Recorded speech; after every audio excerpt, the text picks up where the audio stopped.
E con respecto ao libro, pois, non sei, xa o escribín aí, bueno, saiu este ano, eu escribírao en 2006 ou por aí. A idea primeira xurdiu de... Bueno,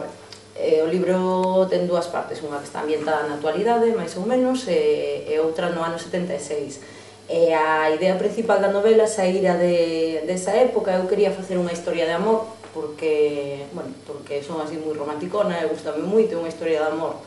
con moitas dificultades, así que non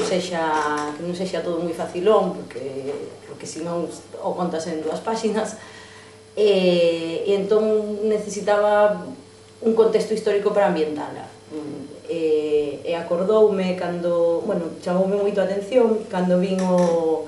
un documental que supoño que igual vos sona de Ramiro Ledo, que se chama CCCV, sobre a obra, compila un pouco a obra de Carlos Varela. E entón, a mí o documental ese impactoume moito porque falaba de cousas moi cercanas no tempo, cousas que pasaran na Galiza pois nos finais dos 70, bueno, si, ata o ano 80, e que eran cousas que eu, a maioría do meu entorno, descoñecíamos e non entendíamos como sucesos tan importantes, pois non trascenderan, non foran a máis. Eu, se non fose por ese documental, pois a metade dos movimentos sociais que houbera no país nos anos 70 non os coñecería. E non entendía moi ben por que era historia. E despois no documental había unha parte que a mí me impactou personalmente, que era un discurso que daba Eva Fores nun meeting conxunto de EIA e da UPG en Euskal Herria, creo que no ano 74 ou 75, pero bueno, non estou moi segura. Non, bueno, claro, 75-76 era despois de morto Franco. Entón, ela falaba das compañeiras presas en cárceles españois e decía que cando as levaban presas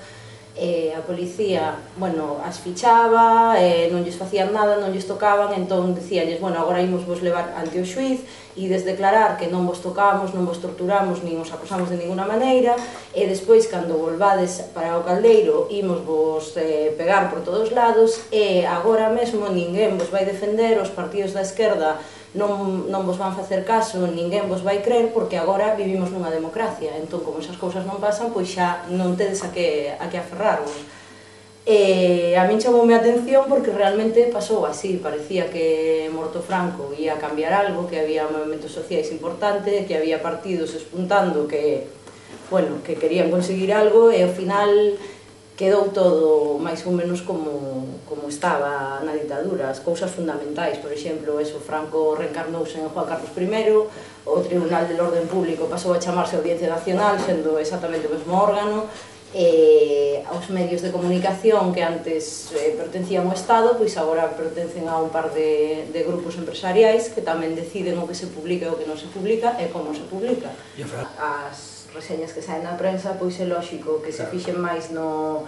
contexto político, porque dá máis xogo dicir, o panfleto independentista, ou na tontería dos Xerais, que foi unha anécdota sin máis, pero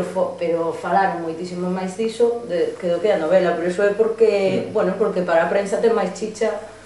máis chicha uns temas que outros, pero eu creo que están todos na novela. De feito, que cando a mí o que me pasou ao principio é que a xente cando lía a novela, eu comentaralle aos amigos de que iba, e bueno, de como iba evolucionando e tal,